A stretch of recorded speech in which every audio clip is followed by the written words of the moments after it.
بسم الله الرحمن الرحيم هل أتاك حديث الغاشية وجوه يومئذ خاشعة عاملة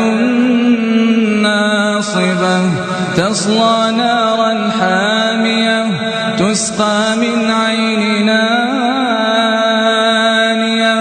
ليس لهم طعام إلا من ضريع لا يسمن ولا يغني من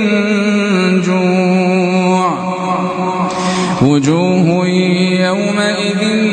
ناعمة لسعيها راضية في جنة عالية لا تسمع فيها لاغية فيها عين جارية فيها سرر مرفوعة وأكواب موضوعة ونمارق مصفوفة وزرابي مبثوثة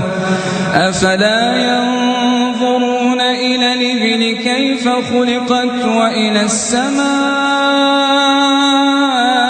كيف رفعت وإلى الجبال كيف نصبت وإلى الأرض كيف سطحت فذكر إنما أنت مذكر لست عليهم بمسيطر إلا من تولى وكفر فيعذبه الله العذاب